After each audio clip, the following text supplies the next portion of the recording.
Hello, my dear students. I welcome you once again to this current lecture. In the last lecture, we completed the important point from the chapter, that is, how to calculate relative potential energy for a given conformation of the molecule. After that lecture, we are capable to calculate now the energy of a conformation by using the contribution of each and every interaction present in a given conformation. Now, after studying that important point, in a current lecture, we are going to take the new important point from the chapter, that is optical isomerism. What is the meaning of this optical isomerism? How to determine this optical isomerism? So, these concepts we have to study in this current lecture. So, while studying this particular concept, we are going to take the meaning of some important terms for these concepts. So we have to study some important terminology such as what is by ordinary light, this monochromatic light, plane polarized light, what is by polarimeter, what is by optical active compounds, what is by dextrorotatory compound and levorotatory compound. So all these points, all these terms we have to study in this current lecture. So as far as this optical isomerism is considered, this optical isomerism can be studied with the help of the interaction of a light with that of the particular solution of a particular organic compound. So we have to interact that particular interaction between the light to the organic compound, its solution state. So for this purpose, some important terms are to be used. So first important term is their ordinary light. Now, what is the meaning of this ordinary light? Why a light is called as ordinary light? So whenever we consider the light, suppose if we consider such a type of the propagation of this light, so from this we can say that the light which propagates in all possible direction, the light which propagates in all possible direction involving the rays of different wavelengths, a light which consists of a rays of different wavelength, or it is a combination of rays of different wavelength which propagates in all possible directions, in all possible planes, then we can say that that particular light is called as the ordinary light. Suppose this is a simple representation of the light, ordinary ray of light. In this case, what happens? This light propagates in all possible directions involving a wavelength, a different wavelengths, then that particular light is called as the ordinary light. So this is a simple meaning of this particular ordinary light. After that, the next important term is there, monochromatic light. Now, what is the meaning of this monochromatic light? Now, if we look towards the word mono, is it consists of the one word mono. So this mono stands for single. So whenever we consider such a light which involving a ray having a single wavelength, if we consider a light which having a only single wavelength, then that particular light is called as the monochromatic light. This light again passes in all possible directions, but that light consists of the rays of only single wavelength. So that light is called as the monochromatic light. So simple difference is there between this ordinary light and this monochromatic light. In ordinary light, rays of different wavelengths are present, while in this case of this monochromatic light, rays of the single wavelength is there. So that light is called as the monochromatic light. So in this case, this ordinary ray of light having a single wavelength, then that light is called as the monochromatic light. So these are the two important concepts, ordinary light and monochromatic light. Now after studying these two important concepts, the third concept we are going to study now, plane polarized light. So this is a third type of light, plane polarized light. So we discussed just now what is the meaning of this ordinary light. This ordinary light have a different planes of propagation of rays in all possible directions having different wavelengths. Suppose this ordinary light, if it pass through a given nickel prism, if this ordinary light is passed through this nickel prism, then what happens? After passing this ordinary light through this nickel prism, the light get transmitted. The light get transmitted. After the transmission, what happens? We get such a type of the propagation of these particular lights, in which what happens, now this light can be propagates in a single direction or in a single plane which is a perpendicular to the direction of propagation of the light. So we can say that whenever the ordinary light can pass through the Nicol prism, after transmission that light propagates in a single plane, and that is a perpendicular to the direction of propagation of the light, then that particular light is called as the plane polarized light.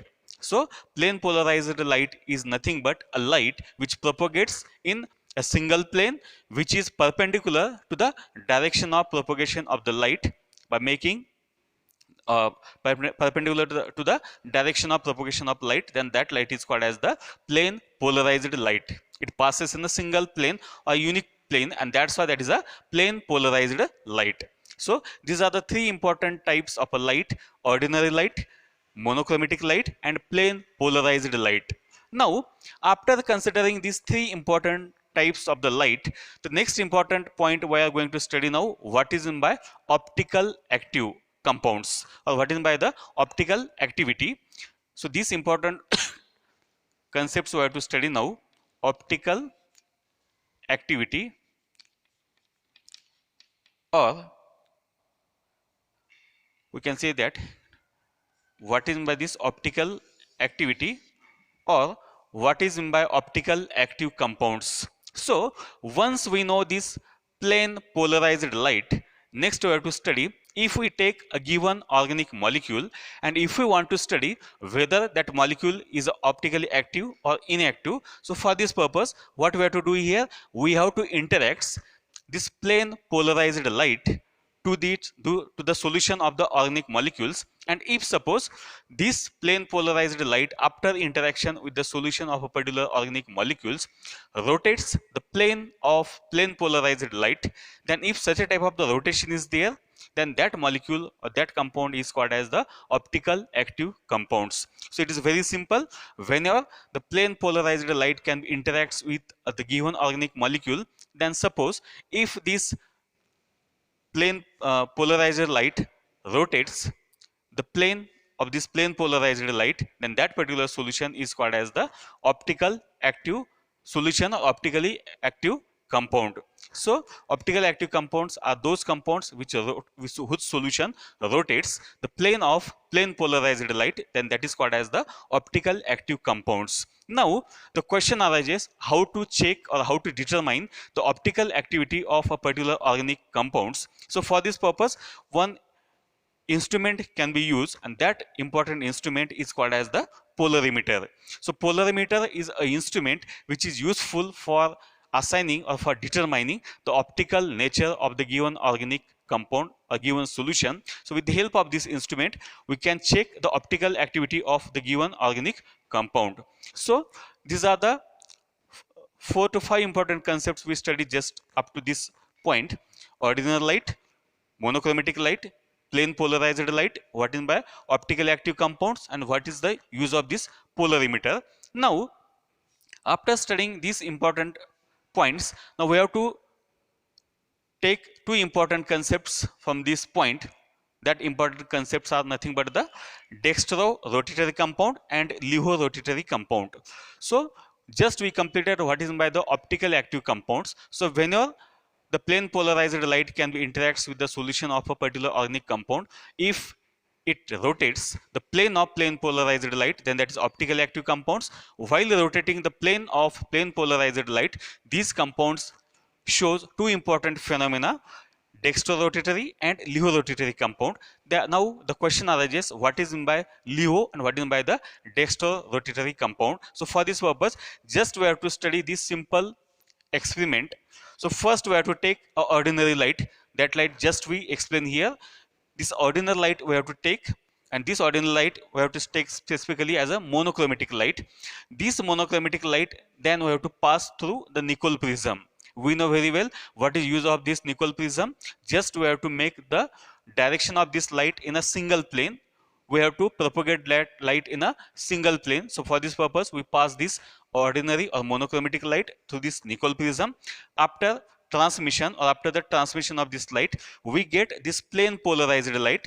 They passes in a single plane. So this light is a plane polarized light. This is a plane polarized light is there. So this plane polarized light, now we have to interact with a given reference compound. Suppose we may take here a solution of cane sugar, we may take here a glucose, or we may take here 2-chlorobutane. So such a type of the different organic compounds we may take here. For our convenience, we take here a solution made up from the sugar. So we take here sugar solution. Now we have to check the interaction between the plane polarized light to that of the sugar solution. So whenever this plane polarized light can be passed through the sugar solution, then what happens after the transmission of this particular light? If suppose this plane polarized light, or if this solution of the sugar rotates the plane of the plane polarized light, then at that time we can say that that compound is called as the optical active compounds.